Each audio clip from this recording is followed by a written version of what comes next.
एक जवान व्यक्ति अपनी आदतों से बहुत परेशान था। उसकी बुरी आदतों की वजह से उसका जीवन एकदम अस्त व्यस्त हो रखा था। वह अपने समय की बिल्कुल भी कदर नहीं करता था, बस फालतू के कामों में पूरा दिन यूं ही बर्बाद कर देता था। किसी के भी पास बैठ जाता और लंबी लंबी गप्पे मारकर अपना और दूसरों का भी समय बर्बाद करता, जिससे लोगों की नज़रों में उसकी बिल्कुल भी इज्जत नहीं थी। वो आलसी और कामचोर भी था।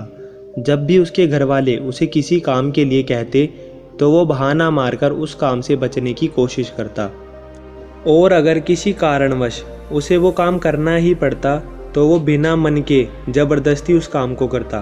और जब घर वाले उसे कुछ समझाते या कुछ कहते तो वो अपनी गलती माने बिना उनसे बहस करता। वह हमेशा ही महत्वपूर्ण कामों और फैसलों को कल पर टाल देता और हर तरह की जिम्मेदारी से बचने की कोशिश करता। उसे लगता कि अगर मैं दोस्तों के साथ गप्पे मारूंगा तो मुझे खुशी मिलेगी, अगर मैं पूरे दिन आराम से घर में पड़ा रहूंगा तो मुझे खुशी मिलेगी, अगर मैं अपने ऊपर किसी भी प्रकार की जिम्मेदारी नहीं लूँगा और खाली रहूँगा तो शायद खुशी मिलेगी, अगर मैं देर तक सोता रहूँगा तो मुझे खुशी मिलेगी। उसने ये सब करके देख लिया। उसे थोड़ी देर के लिए खुशी तो मिलती, लेकिन फिर उसे पश्चाताप होने लगता। वो अपना समय बर्बाद करने के लिए खुद को कोसने लगता। उसका मन अशांत हो जाता। धीरे धीरे वो युवक भी अब ये समझने लगा था कि उसकी आदतें ही उसकी सभी समस्याओं की जड़ है। वह समझने लगा था कि काम को टालने व समय बर्बाद करने से कुछ नहीं होने वाला। इससे मुझे थोड़ी देर के लिए तो खुशी मिल जाएगी, लेकिन अंत में मुझे आत्मग्लानि और दुखी ही होगा। उसने अपनी आदतों को बदलने के लिए बहुत प्रयास किए। कुछ दिनों बाद वो फिर से अपनी पुरानी वाली स्थिति में आ गया। ऐसा उसके साथ कई बार हुआ। वह पूरी योजना के साथ खुद की आदतों को बदलने की कोशिश करता, लेकिन कुछ दिनों में ही वह फिर से अपनी पुरानी वाली आदतों पर वापस आ जाता। अब तो वह भी हार मान चुका था। उसे लगने लगा चाहे वह कितना भी प्रयास कर ले, उसे अपनी आदतों से छुटकारा नहीं मिलने वाला। उसके जीवन तो बर्बाद है। अब उसे ऐसे ही आलस्यपूर्ण और निराश जीवन जीना पड़ेगा। यही सोच सोचकर वह बहुत ही उदास और चिंतित रहने लगा। तभी एक दिन उसे किसी ने बताया कि गांव के बाहर वाले जंगल के नीचे एक आत्मज्ञानी बौद्ध भिक्षु अपनी कुटिया बनाकर रहते हैं।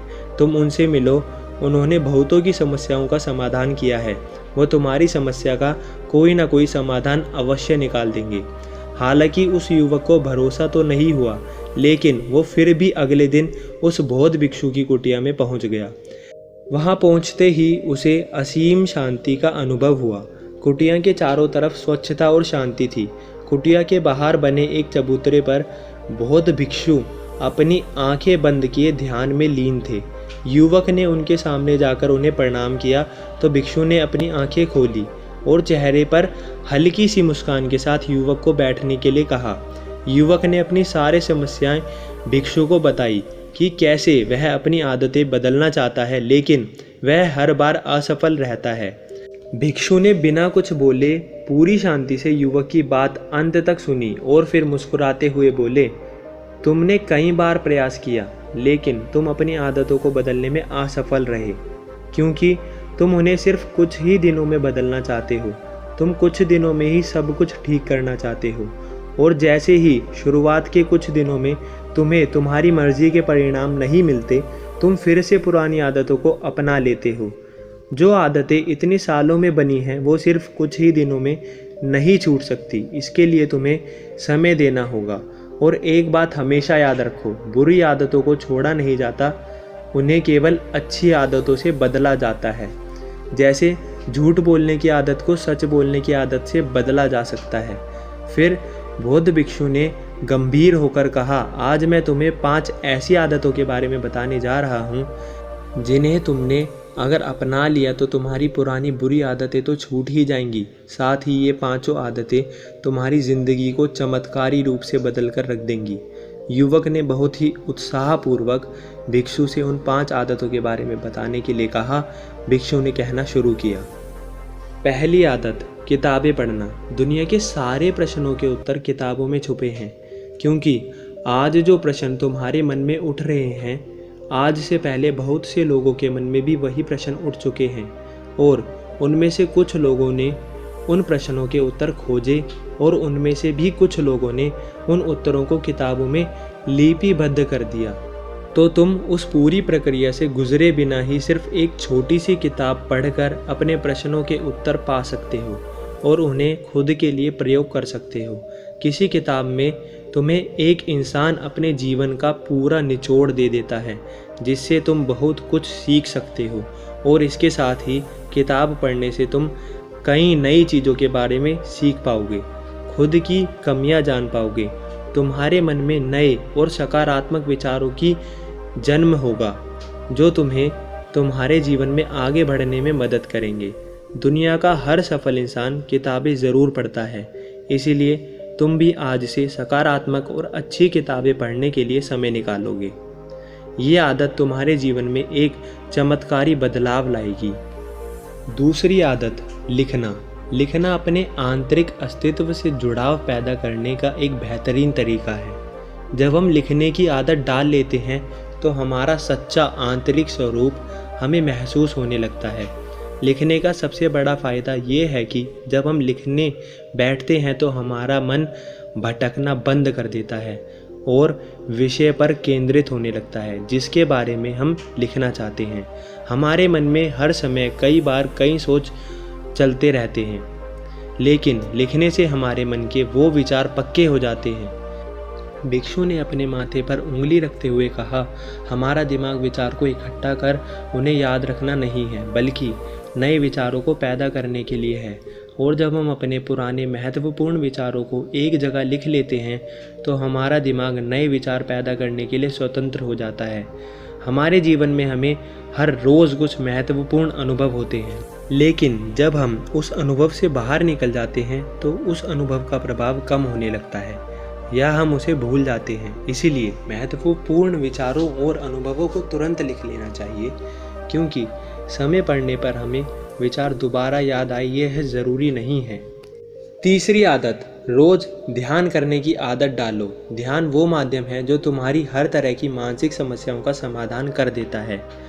जिंदगी की ज़्यादातर समस्याओं का कारण लोगों का अतीत है और भविष्य के विचारों में खोए रहना है, और ध्यान तुम्हारी इसी सबसे बड़ी समस्याओं का समाधान कर देता है।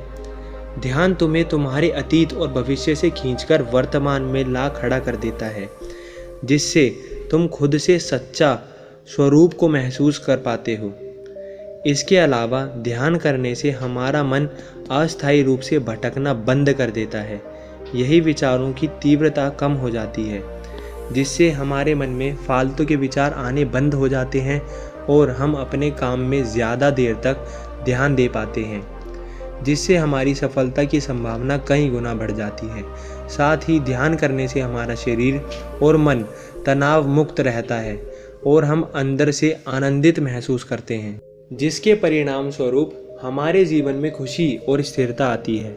चौथी आदत, जो पूरी तरीके से तुम्हारी ज़िंदगी बदल कर रख सकती है, वो है शुक्रिया अदा करने की आदत। जो कुछ भी तुम्हारे पास है उसके लिए शुक्र अदा करना शुरू करो। अगर हम अपना ध्यान क्या नहीं है से हटाकर हमारे पास क्यों नहीं है उस पर ले आएं तो हमारी पूरी ज़िंदगी खुशियों से भर जाएगी। कभी ये मत सोचो कि जब मैं बहुत बड़ा कुछ हासिल कर लूँगा तब खुश हो जाऊँगा, कुछ बन जाऊँगा तो खुश हो जाऊँगा, बल्कि आज जो हमारे पास है, आज जो अच्छी घटनाएं तुम्हारे साथ घट रही हैं, उनमें खुशी ढूंढो। तुम्हारे पास रहने के लिए घर है, खाने के लिए खाना है, पहनने के लिए कपड़ा है, सांस लेने के लिए स्वच्छ हवा है। तुम इसके लिए भी आभारी रह सकते हो, क्योंकि दुनिया में बहुत से लोग ऐसे भी हैं जिन्हें यह सब नसीब नहीं होता। और खुशी कभी भी किसी बाहरी चीज़ों से नहीं मिलती। खुशी इससे नहीं मिलती कि हमने क्या खरीद लिया, क्या ले लिया, क्या बन गए, बल्कि हमें खुशी तब मिलती है जब हमें अंदर से महसूस होता है कि हमारे जीवन में कुछ गायब नहीं है, हमारे पास बहुत कुछ है। और जब हम उस पर ध्यान देते हैं और आभार व्यक्त करने की आदत हमें बार बार यही याद दिलाती है कि हमारे पास जीवन में कोई कमी नहीं है, बल्कि हमारे पास तो बहुत कुछ है। भिक्षु ने थोड़ा गंभीर होकर कहा, 5 आदतों में से एक आदत जो मैं कहूँगा तुम्हें ज़रूर अपनानी चाहिए वो है आभार व्यक्त करने की आदत, क्योंकि यही वो आदत है जो तुम्हारी ज़िंदगी को सबसे ज़्यादा सकारात्मक तरीके से बदल कर रख सकती है। भिक्षु ने कहा, 5वीं आदत, जो तुम पाना चाहते हो उसके बारे में पूरे विश्वास के साथ सोचना शुरू कर दो। तुम विचार करो कि वो चीज़ तुम्हें मिल गई है, फिर तुम कैसा महसूस करोगे, कैसा व्यवहार करोगे, वैसा ही व्यवहार आज करो। खुद को उस सफलता और उस चीज़ को जिसे तुम पाना चाहते हो उसे हासिल करता हुआ देखो और महसूस करो। हमारे मन में जिस तरह के विचार उठते हैं, जिन चीज़ों के सपने देखता है, ये उन चीज़ों को पाने की कोशिश शुरू कर देता है, उन्हें अपनी तरफ आकर्षित करता है। ध्यान रखो, कोई भी सेनापति मैदान में युद्ध जीतने से पहले उस युद्ध को अपने मन में कई बार जीत चुका होता है। इसी प्रकार सफलता हासिल करने से पहले हमें उस सफलता को कई बार अपने मन में घटित करवाना होता है। इसीलिए जो भी बनना या पाना चाहते हो उसके बारे में अपने मन में पूरे विश्वास के साथ सोचना और महसूस करना शुरू कर दो। अगर तुमने इन 5 आदतों को अपनी ज़िंदगी में हिस्सा बना लिया तो तुम्हारी ज़िंदगी चमत्कारी रूप से बदलना शुरू हो जाएगी। इतना कहकर बौद्ध भिक्षु चुप हो गए। वह युवक भिक्षु की बातों को समझ चुका था। उसने भिक्षु के ही सामने इन 5 आदतों को अपनी ज़िंदगी का हिस्सा बनाने का वचन लिया और भिक्षु को धन्यवाद कर वहाँ से चला गया। तो दोस्तों, मुझे उम्मीद है कि आपको इस वीडियो से बहुत कुछ सीखने को मिला होगा। चलिए मिलते हैं अगली वीडियो में, तब तक के लिए आपका बहुत धन्यवाद। अपना ख्याल रखिएगा। जय श्री राम।